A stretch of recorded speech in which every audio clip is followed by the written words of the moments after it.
Are you or a loved one looking for a new piece of equipment to help you get around a little bit easier? Or maybe you've recently been discharged from the hospital with a new piece of adaptive equipment and you're not quite sure how to properly use it. Today we're going to go through multiple different pieces of assistive equipment that we commonly send patients home with from the hospital.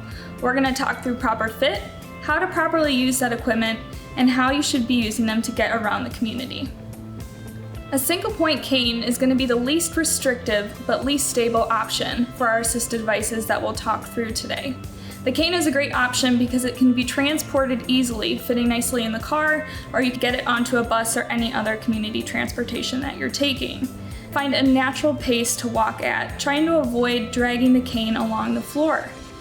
You also want to make sure that it's properly fit to your body and that it's not too high. It's going to feel more like a stilt if it's too high, and it's going to make you lean over if it's too low. We also want to make sure that we're holding it in the correct hand. If you have an impaired leg or a weaker leg, the cane should be in the opposite hand from that leg. That's going to allow you to offload your weight and properly walk safely. If you put it on the same side as that leg, it's going to cause you to lean over, increasing your risk for falls. The next piece of equipment we'll look at is going to be a quad cane. Similar to the straight cane, it's going to be easy to transport and it's relatively light. The big difference with the quad cane is it has 4 points at the bottom. You want to make sure that the points are adjusted so that the flat edge is facing your body and the 2 pegs that stick out are off to the side. If they're facing you, it's common that you could trip as they stick out towards the midline. We also want to make sure that all 4 pegs are touching the ground at the same time. If you put 2 down and rock forward, it makes it a tripping hazard and can make you feel a little bit more unsteady. A front-wheeled walker is going to offer more stability compared to the 2 cane options we just discussed. The way it's designed is you can use more upper extremity force through it without the risk of tipping. The walker is designed with 2 wheels on the front and has 2 flat edges on the back. When you're moving around, you want to make sure you keep all 4 parts of the walker on the ground. This is going to prevent tipping.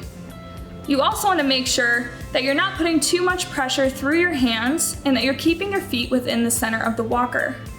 If you move outside of the center, it can also make it more common for you to trip. With a walker, it folds up, which makes it transportable in a car, but it does take up a little bit more space than the cane options we discussed earlier. You want to make sure that every piece of the equipment is sliding correctly, and there are slide caps that you can put on the back of the walker if you find that they're dragging too hard at home. This piece of equipment offers you more stability if you're feeling off balanced and could be a better option for community ambulation or getting outside of the home. The next piece of equipment that we have is called a 4-wheeled walker, also commonly known as a rollator walker.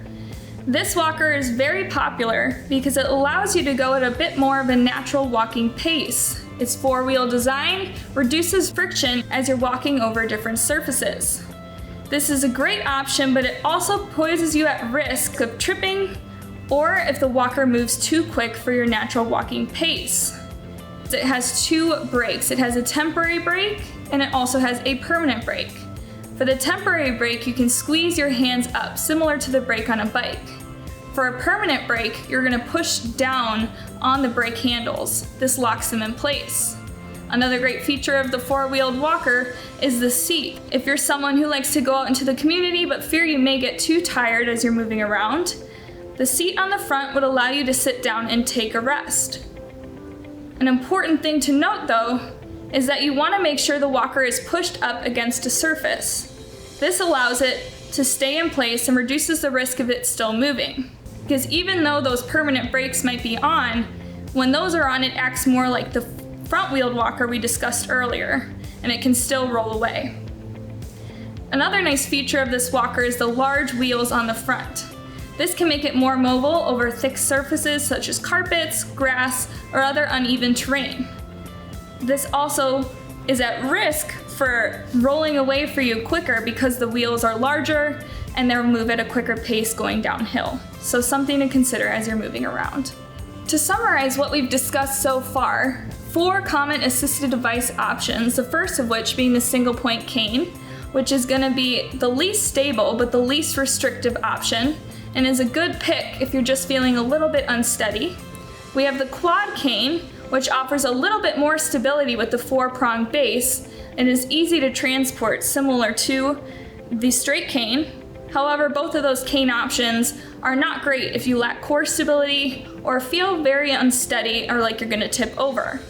We also have the front-wheeled walker, which is more stable, but is a little bit more difficult to move over different surfaces that are thicker like grass or carpet. And then we have the rollator walker, which allows you to move at a more natural pace, but can put you at the risk of moving too quickly and isn't a great option if you don't have good control of the walker. It also offers the seat, which is a good option if you need to sit down and take a break.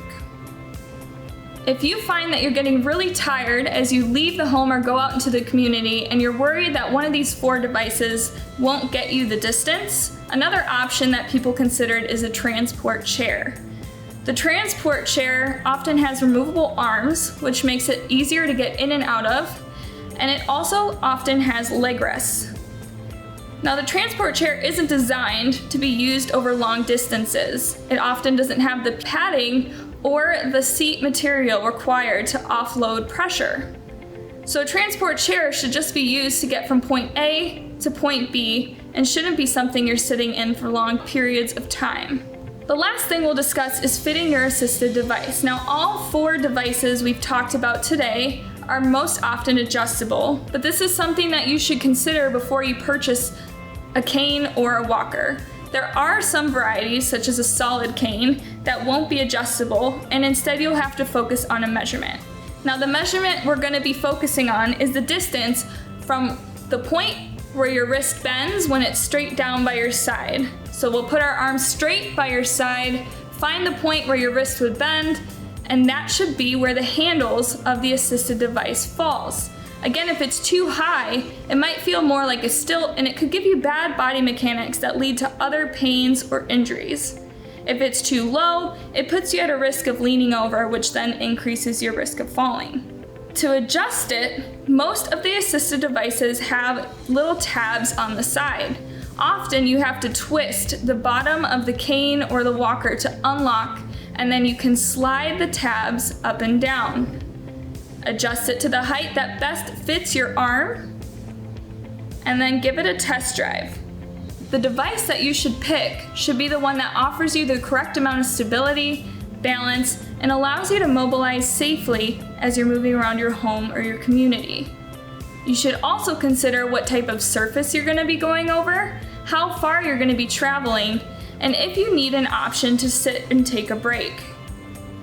If you have any questions about which assisted device to pick, you're always welcome to contact your physical therapist or your primary care provider. They'll be more than happy to help guide you on which assisted device is the correct fit for you.